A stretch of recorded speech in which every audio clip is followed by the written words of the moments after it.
Ladies and gentlemen, something happened in Parliament yesterday, and I want to critically point out, I think one of our very confidential sources was telling me that a Western MP is being, the covert scheme that is being hatched through the Western caucus to launch an impeachment motion in Parliament. I think we had received this information as early as Monday.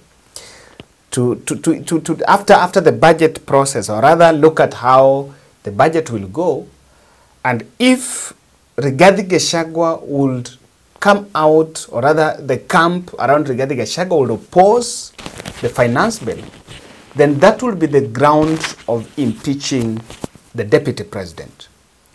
And this is coming over some other meetings that the DP had been convening, and also some of his allies coming out in public to say finance bill chini, that finance bill has been brought down.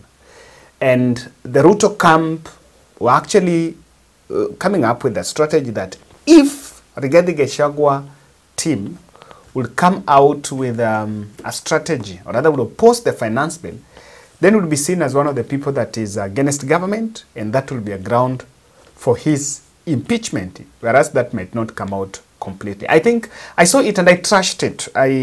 It's been all over there. If you've also been reading around, you'll find that story somewhere. That story has been all over. But I personally trashed and I said, that would not be it. But clearly there is something that is going on, because even yesterday there is someone who has shared numbers of members of parliament, and he has shared numbers of members of parliament in Twitter. So he shared those personal numbers and was telling the public that call your MP or text your MP to tell your MP to oppose the finance bill. And people are asking, really, where is that from? Most of those MPs whose numbers have been made public are actually Kenya Kwanza MPs that were showing signs of supporting the finance bill. My position is this: government has to collect taxes. The finance bill cannot be rejected in totality, but 80% of proposals in finance bill are very corrosive to this economy. So those which I agree with, but I believe, okay, there are some, like eco-levy, there's some that even if you introduce eco-levy would make sense. Like the sweets, fine. Even if you introduce eco-levy, it might not increase. Those are luxuries. But things that touch into the economy, something like fuel, petroleum products, we must be very careful on that. And that is the ground that people are thinking we can send Rigathi home. So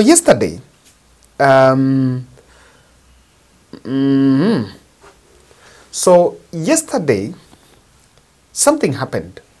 In Parliament, Nyando member of Parliament, Jared Okello, tabled a motion and was asking, it was choreographed, I think even by Kimani Ichung'wah team, and was asking Kimani Ichung'wah whether it is in order for the deputy president to use commercial flights while the office is fully funded by taxpayers' money and there is money set aside for his travel. But why did he decide to use that flight ticket? His house appropriates and budgets for travels of the deputy president, Honorable Speaker. And at no given time have we ever envisaged a situation where he takes a commercial flight. But if he takes solace out of commercial flights, then it is upon and incumbent upon this house to reduce his travels by 95%, because we know what is being charged by commercial flights and the rates that are being charged by chartered flights, Honorable Speaker. In Bungoma, where you played a very good host to the most successful Madaraka days ever in this country, I did realize, Honorable Speaker, that 40 minutes later, when the president had sat down, the deputy president showed up. And the president of the Republic of Kenya had to welcome his deputy, whereas this government is barely 2 years in office, we have listened to quite disdainful statements emanating from the office of the Deputy President. And I want to ask you, Honorable Speaker, that the majority leader here present to shed more light over these issues because they touch on us as the consumers of government services, Honorable Speaker. And from it, a question from Jared Okello. I would want you to hear the way Speaker Wetangula picked up that conversation, because after that, let's listen to Jared Okello first. Now, I also pay attention to how Wetangula picked up that discussion. I believed that Wetangula had the liberty of saying we cannot discuss the personality of Rigathi Gachagua. How discussing the conduct of Rigathi Gachagua found itself in the floor of House, and they took 1 hour, more than 1 hour in fact, just discussing Rigathi this, Rigathi that, Rigathi budget, Rigathi this. And I want you to listen to how Wetangula responded to this. Jared Okello asked whether, and I saw it in the reason I allowed him to ask that, seek that statement from the majority leader, is that the person of the Deputy President of this country is a responsibility of everybody. His movement to any part of the country has security implications. How he travels, who he travels with, where he goes, has security implications. So I saw it in the context that it is not a matter that is normal to see our Deputy President towing a bag on the air side to the aircraft, because you have appropriated resources to facilitate the work of the office of the presidency. That is how I understood Okello's concern. And Okello was seeking the majority leader to assure the country whether this is something subnormal or this is something that is near normal, or somebody is saying is the new normal, but in security terms it is not normal. There is nothing that stops them from dragging that Gachiete here so that they can impeach him. They can impeach him so easily by bringing him here and vote against him. Mr. Speaker, in as much as this is music to my ear, but we are slowly digressing from the business of the House.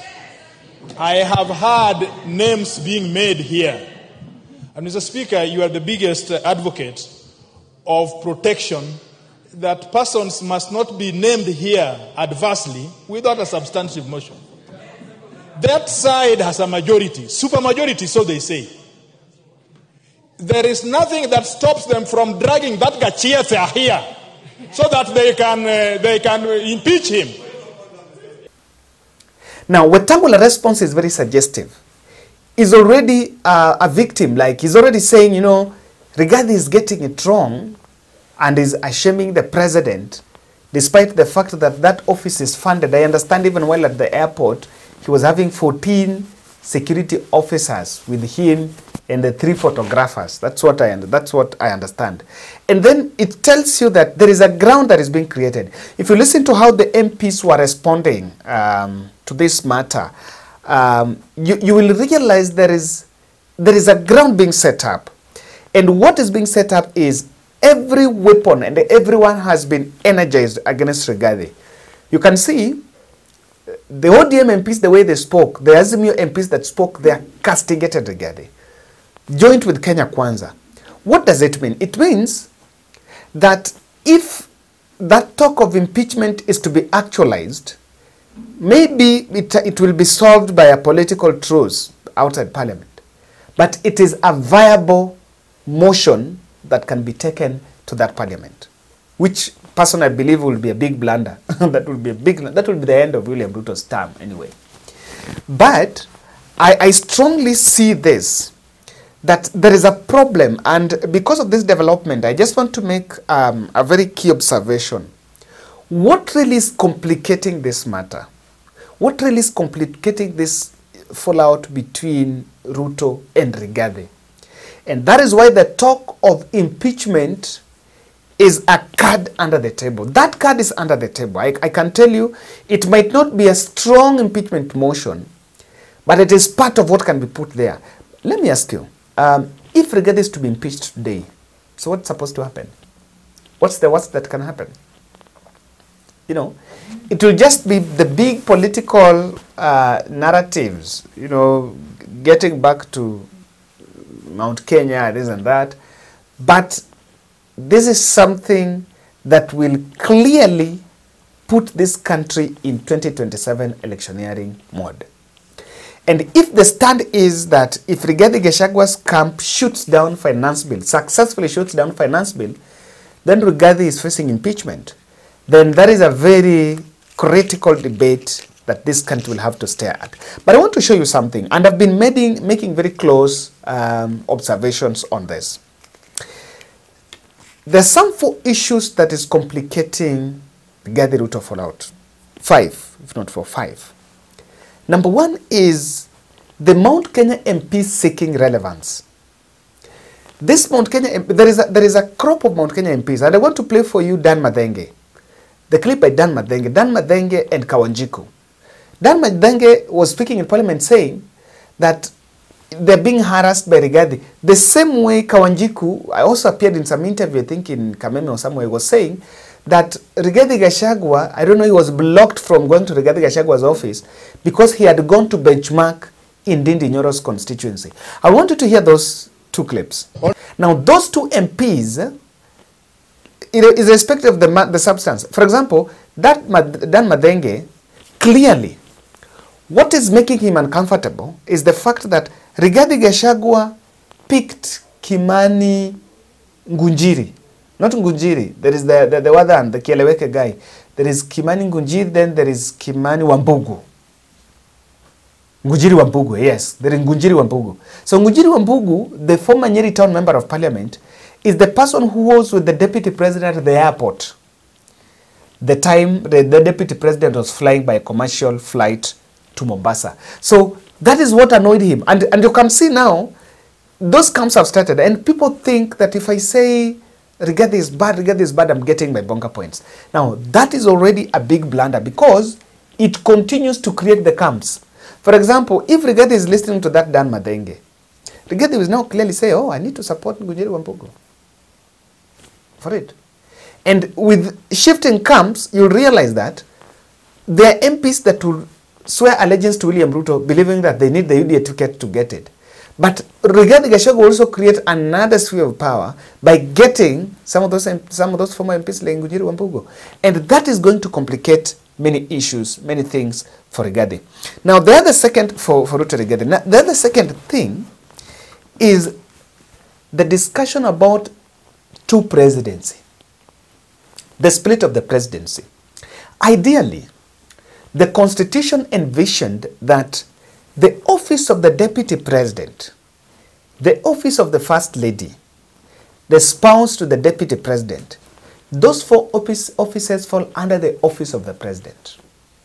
But if you look at how bloggers on Kenya Kwanza side, working in State House, the things they're saying against Rigathi Gachagua and the things bloggers, or rather social media handlers on Rigathi Gachagua's people say, there is a clear difference that we have 2 centers of power. So, and you remember when Rigathi even complained that the Rigathi camp complained that Dennis Itumbi was some of the people that have been really fueling some of this chaos between Ruto and Rigathi. So that narrative, that split, they lack synergy. And what is that synergy about? You realize that there are some people around Rigathi, the social media gurus around Rigathi, they are attacking State House. State House team are attacking Rigathi. Now this is the most critical part, because now this information goes to the public and it continues to create the scoreboard. Last, the other part is the Rigathi villagers sloganeering. Yesterday he was in Mombasa, and there is something he said about what is wrong with people coming from a village. I would want to hear what Rigathi said about this. And but before this, can you listen to both clips of Rigathi and Kichungwa talking about this issue of the villagers? Sitaki kusema mambo mingi. Nataka mkinikubalia nirudi Nairobi, nikae alafu niende kwa village. Unajua kila mtu wako mahali alitoka. So kila mtu wako na kwao. Hii Mombasa hii ni kiwanja ya kuja kutafuta riziki. Hii Nairobi tunaishi ni kiwanja ya kutafuta riziki. Lakini mwisho kabisa si unajua bahari utarudi. So I don't know why anybody would have a problem with where we all come from. Because somebody comes from somewhere. And that is the truth. And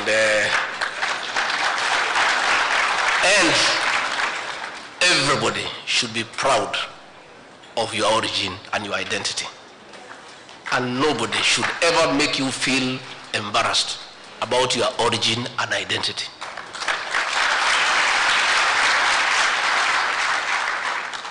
I'm on social media that bloggers who work for senior officers of this government can post write-ups on social media, either wishing, anticipating, or praying for the occasioning of a vacancy in the office of the president, and purporting that the deputy president is only an inch away from the presidency should anything happen to the president. Honorable Speaker, these are things we may take lightly. Just as we may take lightly the talk that you referred to by the governor for Nyeri, or indeed the talk about people going to their villages. And I want to agree with Honorable Soro.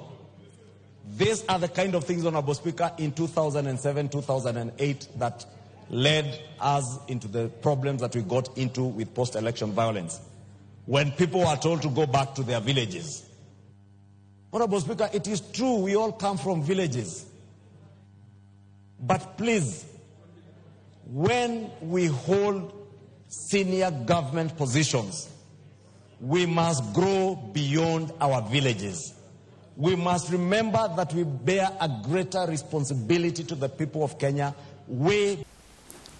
So that sloganeering of the villager envisions a hustler. And that's what I was telling you. The video that I analyzed about that scripted drama in JKIA, it was just part of advancing that villager narrative. They just wanted to advance the villager narrative. And clearly, one of the things that is causing this whole problem is people have started coming up with their own slogans. Rigathi is saying, I'm a villager. And this is after Ichungwa said, you cannot build a kingdom with someone who only thinks about his village. And the public, by the way, I've seen even Uhuru bloggers, hey, they are supporting Rigathi. And even people outside Mount Kenya, some are also buying the fact that we come from a village. And that sloganeering is putting Ruto is making Ruto very uncomfortable, because he believes that the more someone says that, someone is cutting a chunk of those hustlers. We are moving from a hustler to a villager. That's what Rigathi is doing. The other thing complicating this matter is Ruto quoting Uhuru Kenyatta. You know, ideally what Ruto used was, and I think Mutahi Kahiga said, that Ruto used Rigathi to attack Uhuru. But when Ruto realized that things are very hot, himself, he picked his phone and called Uhuru Kenyatta on Tuesday morning, after Uhuru complained about the parks. And I've realized Uhuru has flown to Nigeria, so maybe partly that's why he was pushing that. But flew to Nigeria, I think, yesterday. So that is complicating it, because what was ideally the issue was, the plan was that if Uhuru forgives Rigathi and the close ranks, then that will be the end of Ruto. Now Ruto realized that, and Ruto now wanted to tone down, and now has called Rigathi. Today is going to be in Meru. I'm really keen at listening what he's going to tell the Meru, what's going to say about the Meru people on three issues: the finance bill, the issue of Uhuru, and the fallout with Rigathi Gachagua. I want to see if he's still going to wade into that discussion. But they've gotten something to tell the public, because they've always avoided that finance bill. So Ruto quoting Rigathi, Ruto quoting Uhuru is a very big complication for Rigathi, because, and complicated all the same, because it was the script. And Rigathi was demanding Uhuru to forgive him. But I think with that now, that development coming, Rigathi might go back to the drawing board. Because what would Uhuru want? Either way, if Uhuru supports Ruto, it will be, Rigathi will have no option but to close ranks with Ruto. But if Uhuru supports Rigathi, then that's the end of Ruto in Mount Kenya. But what Uhuru will want, ideally, is to kick Ruto from Mount Kenya. Lastly, is the cabinet members that are attacking Rigathi. And ideally, I'm speaking about Moses Kuria. This is what Moses Kuria said in Citizen TV. So, ladies and gentlemen, those are the factors, and I'm looking at it keenly. I'm looking at the viability. I'm really going to pay attention to this, the viability of floating an impeachment, because Rigathi has opposed the finance bill. So, thank you, guys, and let's meet in the next.